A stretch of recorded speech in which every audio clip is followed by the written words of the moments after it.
So I guess I'll just start at the beginning. When I was 16, I had a baseball-sized cyst rupture on my right ovary. It was excruciating pain, but they put me on birth control after that, and they thought, oh, this will help with lessen any further cysts that actually start to form. And so I thought, okay, well, that's great. And so from the time I was 16 until 2016, it was a 10-year gap, and I went through hell and back. There's no other way to get around it. I literally went through hell and back. And that's because I had so much incredible pain. I had pelvic pain, constipation, my back hurt, like ongoing. It was horrible.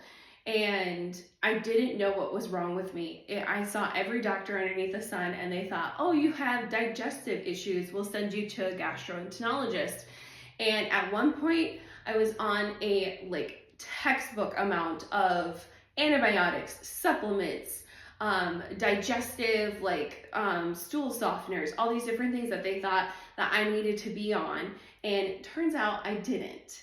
It took me 3 OBGYNs to actually get one that listened to me. That it wasn't just period pain, it wasn't just pain that was caused by maybe being constipated or what I ate or I had a food allergy or anything like that. It literally took us cutting our honeymoon short because I was in such excruciating pain to come home that following Monday and be rushed into the emergency room because I literally could not sit. I couldn't sit because my back hurt, my pelvic floor hurt, my bottom hurt. Everything was so heightened that I was shaking. I literally stood off the side of the hospital bed and just swayed because I was in so much pain. It took the on-call OBGYN who was like, I cannot send you home like this. I have to put a scope in you to see what's wrong, for her to find out that it was endometriosis everywhere. I had it on my colon, I had it on my intestines, and it was everywhere, including my reproductive area. Literally, I got out of that surgery and I remember saying, thank you so much, that I'm not crazy. And she was like, who do you want to be in the room for this conversation? And I was just kind of floored. I was like, what? And it was my husband and I and my parents. And my husband and I had literally just gotten married literally 30 days before this. And she was like, just so you know, you have endometriosis. We cleaned it all out, but most likely it's going to come back. That's what it does. But your chances of having children are going to go down significantly. And I kind of already knew this because of having the cyst on my ovary when I was 16, rupture, and PCOS, all the things I had been diagnosed with. And it was a hard thing to come to terms with. We had spoken that adoption wasn't for us, which it is for other people, and I'm so glad that it is. But it just wasn't a path that we were willing to walk down emotionally. From that discovery scope in the ER in 2016, I then went on to have 6 more scopes where I had endometriosis cleaned out.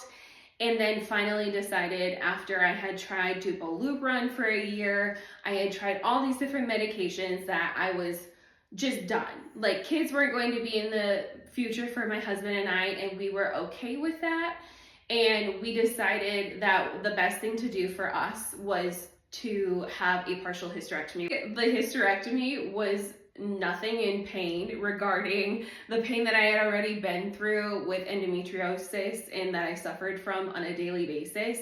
But that pain itself from my hysterectomy was more fatigue, it was more exhaustion, I was dizzy, and your body just kind of reacclimating to its new normal without that major organ. It was about 9 months after my partial hysterectomy that I ended up in the ER because I went into the clinic and they're like, we can't do anything for you. We're pretty sure you have appendicitis. Go to the ER immediately. And turns out I had a ovary torsion on my right ovary. And so I had emergency surgery to have that removed because it was wrapped around itself about 4 times. Shortly after my ovary torsion, I ended up having a bladder sling put in because my bladder prolapsed. and I still have that one last ovary. But when I had the sling removed, then I decided to have my last ovary out too, because it was just such a battle. I was just ready to wave my white flag with endometriosis, and I'm like, I don't want to keep having these clean outs. I was having clean outs once or twice a year because endo was that bad. And so I decided to go ahead and just exit altogether, and I had both of those things removed. The biggest reason why I'm making this video today is the fact that I just want to be there for any of you who are going through endometriosis, or if you don't know what's wrong with you and you possibly might have it. Some of the biggest factors are long periods, short periods, excruciating pain. You will have, sometimes there's chronic constipation that you can have, low back pain. Oh my gosh, the low back pain that I would have during my endo flare-ups and everything like that was excruciating. Sensitivity to your low back, that is an awful feeling. Also, pain with intercourse. It's a horrible thing to have to think about, but that is one of the side effects of it. If you think something's wrong with your body, you need to advocate for yourself. That was the one thing that I'm glad that I did not back down when I knew that this wasn't intestinal. I knew that this wasn't, any of the things that I had been diagnosed with. And it literally took me being my own advocate and finding the right doctor who believed that it was not what they were saying that I had, for me to actually find out what was wrong with me. And ultimately, that's for anything that you're going through in your health journey. And not just endometriosis, but you just want to make sure that you ultimately find that doctor that's going to listen to you and help you along the way. March is National Endometriosis Awareness Month. The color is yellow, and I just wanted to bring some attention to this awful disease that has absolutely no cure right now. I think it's absolutely astonishing for the fact that we have to have laparoscopies to actually see or diagnose if you have endometriosis. If you do not feel right, if your doctor is not listening to you, if you feel like you possibly might have endometriosis, that you advocate for yourself. No one knows your body more than you do, and take it from somebody who's been through a long journey that has taken all of the things from her, that you really need to advocate for yourself in order to get the answers that you deserve.